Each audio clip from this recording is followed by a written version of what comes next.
بسم اللہ الرحمن الرحیم۔ السلام علیکم۔ میرا نام ہیرا ہے اور یہ 7 سال پہلے کی بات ہے جب میں 12ویں کلاس کی اسٹوڈنٹ تھی۔ اس وقت میں بالکل بھی میچور نہیں تھی۔ میں اور میرے گھر والے بہت ہنسی خوشی زندگی گزار رہے تھے۔ ہم مڈل کلاس کے لوگ تھے اور میں ایک نعت خواں بھی تھی کیونکہ میری آواز بہت پیاری تھی اور آواز کے ساتھ ساتھ اللہ نے حسن بھی دیا ہوا تھا، اور اس آواز کی وجہ سے میں اپنے علاقے میں کافی جان پہچان بھی بن گئی تھی، اور ایک نعت خواں ہونے کی وجہ سے میرا ایک نام تھا اپنے علاقے میں۔ میری آواز کی وجہ سے لوگ مجھ کو بہت زیادہ پسند کرتے تھے۔ ایک دن میری خالہ کے گھر اس کے کچھ جاننے والے لوگ آئے۔ ادھر ان کے ایک لڑکے نے میری تصویر دیکھی اور اس کو میں بہت زیادہ پسند آئی۔ وہ لوگ کافی زیادہ امیر تھے۔ اس لڑکے کے گھر اس کا ایک والد تھا اور وہ 6 بہنوں کا ایک بھائی تھا، اور وہ عمر میں مجھ سے 20 سال بڑا تھا، لیکن شکل و صورت سے لگتا نہیں تھا کیونکہ وہ کافی امیر تھے، ان کی فیملی، اور وہ خود انگلینڈ میں رہتے تھے۔ اس نے میری خالہ کو فورس کیا کہ وہ اس کے رشتے کی بات میرے گھر والوں سے کرے۔ مجھے پتہ چلا تو میں اس پر راضی نہیں تھی کیونکہ ابھی تو میں اتنی سمجھدار بھی نہیں تھی۔ مجھے عام عورتوں کی طرح گھرداری کا بھی نہیں پتہ تھا، اور میں پڑھ بھی رہی تھی، اور اوپر سے وہ اتنے زیادہ امیر لوگ تھے، ہمارا ان کے ساتھ کوئی لیول بھی نہیں تھا، اور میں ابھی شادی بھی نہیں کرنا چاہتی تھی۔ اس کے بعد وہ انگلینڈ سے 3 دفعہ ہمارے گھر آئے میرا رشتہ لینے، لیکن امی ابو نہیں مانے۔ لیکن آخر کار اس لڑکے نے ابو امی کے پاؤں پکڑ کے منت وغیرہ کر کے وعدے کر کے مجھ سے شادی کرنے کے لیے راضی کروا ہی لیا، اور میری اس کے ساتھ شادی ہو گئی۔ مجھے اب بھی یاد ہے وہ میری شادی کی پہلی رات تھی جب میں اس کا کمرے میں انتظار کر رہی تھی، بار بار دروازے کو دیکھ رہی تھی۔ وقت گزرتا گیا، وہ وقت میرے لیے بہت مشکل تھا، وہ ابھی تک نہیں آیا تھا۔ میں دلہن بن کے اس کا انتظار کرتی رہی۔ میری خواہشات تھی جیسے ہر عورت کی ہوتی ہے کہ اس کا خاوند منہ دکھائی میں کچھ دے گا۔ انتظار کرتے کرتے فجر کا وقت ہو گیا تھا، تب میرا خاوند آیا۔ اس کو دیکھ کر ایک پل کے لیے سانس رک گیا تھا کیونکہ ابھی میں بالکل میچور نہیں تھی، اور اس نے پہلی رات ہی مجھ سے اتنا انتظار کروایا۔ خیر، اس نے مجھ سے بات کرنے سے پہلے دعا سلام کیا، اور اس کے بعد اس نے مجھ سے کہا کہ میں آپ کو کچھ بتانا چاہتا ہوں کیونکہ میں ہمارا رشتہ جھوٹ سے شروع نہیں کرنا چاہتا۔ میں اچانک پریشان ہو گئی کہ ایسی بھی کیا بات ہے۔ پھر اس نے مجھے بتایا کہ میں اس کی دوسری بیوی ہوں۔ اس نے انگلینڈ میں بھی شادی کی ہوئی ہے۔ اس بیوی سے میرے 4 بچے ہیں، لیکن اب اس کے ساتھ علیحدگی ہو گئی ہے اور اسلامی طلاق بھی ہو گئی ہے، لیکن پھر بھی وہ اس کے ساتھ رہتی ہے۔ لیکن اس نے کہا میں آپ کو بہت زیادہ پیار کرتا ہوں، میں آپ کو پسند بھی کرتا ہوں، لیکن اس کے ساتھ ساتھ میں اپنی پہلی بیوی کو نیچا بھی دکھانا چاہتا ہوں، اور اس کو بتانا چاہتا ہوں کہ ایک خوبصورت اور نوجوان لڑکی نے شادی کی ہے مجھ سے، اور ایک وجہ یہ بھی ہے کہ میری امی اس دنیا میں نہیں رہی، جس کی وجہ سے میرا باپ اکیلا ہوتا ہے۔ آپ اس کی اچھے سے دیکھ بھال بھی کر سکتی ہو، اور میں آپ کو کوئی پریشانی نہیں آنے دوں گا، آپ کو خرچہ بھی دیتا رہوں گا۔ مجھے اب بھی لگ رہا تھا کہ یہ سب ایک خواب ہے، لیکن میں حقیقت سے نہیں بھاگ سکتی تھی۔ پھر اگلے دن ولیمہ تھا اور میری ایک نند نے میرا ہاتھ جلا دیا۔ وہ مجھے پسند نہیں کرتی تھی، اور وہ یہ بھی نہیں چاہتی تھی کہ میں اپنے خاوند کے ساتھ رہوں، اور اس کے کام میں، اور میرا سسر بھی ان کے ساتھ شامل تھا۔ میری شادی تو امیر گھر میں ہوئی، لیکن ان میں انسانوں والی کوئی بات نہیں تھی۔ چونکہ میں ایک غریب خاندان سے تعلق رکھتی تھی تو وہ مجھے ایسے سمجھتے تھے جیسے میں کوئی میراثی وغیرہ ہوں، اور وہ ہر روز مجھے میرے غریب ہونے کا طعنہ دیتے تھے۔ میرا خاوند پاکستان میں میرے ساتھ 15 دن رہا، اس کے بعد وہ واپس انگلینڈ چلا گیا۔ مجھے اپنے خاوند کے ساتھ کافی زیادہ محبت ہو گئی تھی کیونکہ وہ پہلا مرد تھا جو میری زندگی میں آیا۔ مجھے اس کے ساتھ اتنی زیادہ محبت ہو گئی تھی کہ میں نماز پڑھنے سے پہلے اس کے پاؤں یا اس کے شوز چومتی تھی۔ اگر میں نماز کے لیے کھڑی ہو جاتی اور وہ مجھے ایک آواز دیتا تو میں نماز چھوڑ کر اس کی بات سننے چلی جاتی تھی۔ میں شرک کے زمرے میں آ چکی تھی۔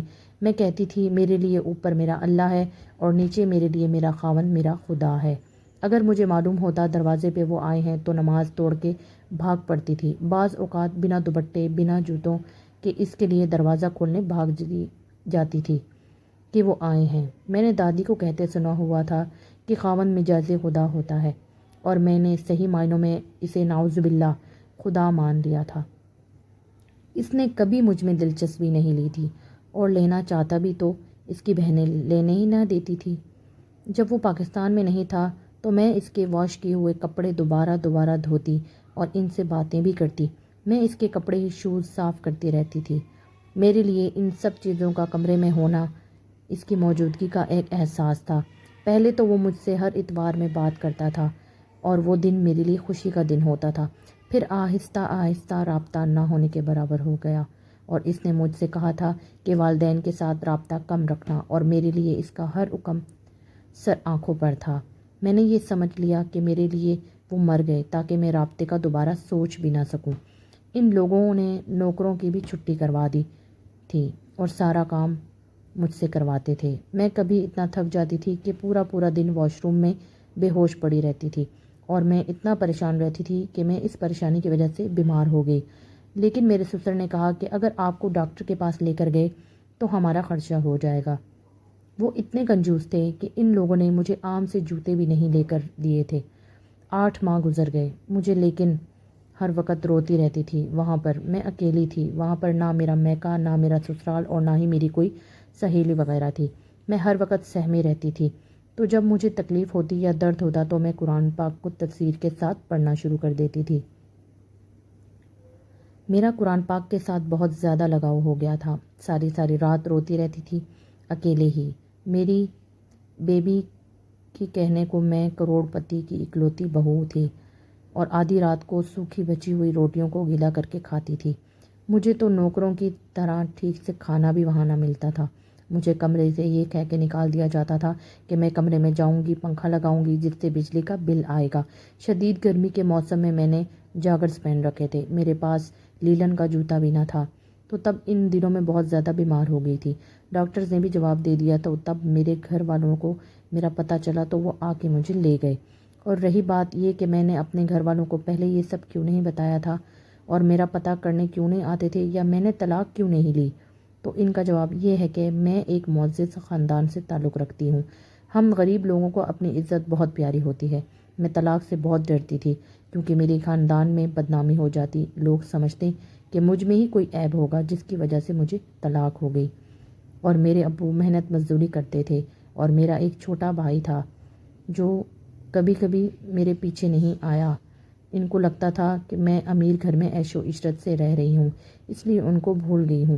میں حالات میں سمجھوتا بھی کر چکی تھی کہ یہی نصیب میرے، اب جو بھی ہے یہی گھر ہے میرا۔ اس کے بعد میرے خاوند کو پتہ چلا کہ میں اپنے ابو کے گھر آ گئی ہوں، تو اس نے مجھے کال کر کے بہت غصے کا اظہار کیا اور کہا کہ مجھ سے پوچھے بغیر کیوں اپنے گھر چلی گئی ہو۔ اس کے ساتھ ساتھ اس نے وہ بات کر دی جس نے روح تک کو زخمی کر دیا۔ اس نے کہا لڑکی کی اوقات ہی کیا ہے، 50 پاؤنڈ دو اور کوئی بھی خوبصورت لڑکی گھر لے آؤ، میں تم سے کبھی سیٹسفائی ہی نہیں تھا۔ بہت برا بلا کہہ دیا۔ اتنا سب کچھ ہونے کے باوجود میرے لیے پھر بھی وہ ایک میرا پیار تھا۔ اس نے مجھے کہا کہ میں اب آپ کو نہیں رکھنا۔ میں پھر بھی اس کی منتیں کرتی رہی کہ مجھے جوتے کی نوک پر بھی رکھ لو، لیکن مجھے چھوڑنا نہ۔ لیکن وہ بار بار کہتا رہا کہ لڑکی ہے ہی کیا۔ لیکن اس نے میرے والد صاحب کے ساتھ بھی بدتمیزی کی، ان کو برا بلا کہا جو میں برداشت نہیں کر سکی۔ میرے گھر والے ٹوٹ چکے تھے میرے ساتھ ہوتے ظلموں کا سن کے۔ وہ خود طلاق لینا چاہتے تھے پر میں نہیں۔ اتنا سب ہونے کے بعد بھی میں بالکل پاگل ہو چکی تھی۔ میں چیختی چلاتی تھی، روتی تھی، لیکن میرے گھر والے میرا ساتھ ساتھ علاج بھی کرواتے رہے۔ یہاں تک کہ مجھے سعودیہ بھی بھیجا گیا۔ میں عمرہ کر کے واپس آئی، لیکن میں پھر بھی ٹھیک نہیں ہو رہی تھی۔ اتنا انہوں نے پیسہ بھی لگایا اور میری ایسی حالت دیکھ کر میری ماں کو دل کا مسئلہ ہو گیا تھا۔ ان لوگوں کا خرچہ دیکھ کر، امی کی حالت دیکھ کے میں نے خود کو ٹھیک کرنے کی کوشش کی اور اللہ پاک نے مجھے صحت دی اور بعد میں نے ایک نوکری کی۔ اس کے بعد میں نے FA اور پھر BA، اس کے بعد MA اور پھر B.Ed مکمل کیا اور اب میں M.Ed کر رہی ہوں اور اب ایک اسکول کی پرنسپل بھی ہوں۔ اس نے مجھے طلاق دینے کے فوراً بعد تیسری شادی کر لی تھی، لیکن اب جس سے اس نے شادی کی تھی اس کی خاتون عمر کافی زیادہ تھی اور اس خاتون سے اب اس کی ایک بیٹی بھی ہے۔ لیکن لاکھوں اتنے اچھے رشتے آنے کے باوجود بھی میں نے آج تک شادی نہیں کی، کیونکہ اب میرا اس دنیا سے اعتبار اٹھ گیا ہے اور اب میرا دل بھی مرجھا سا گیا ہے۔ پر میں رب پہ راضی ہوں، اس میں بھی کوئی حکمت ہی ہوگی۔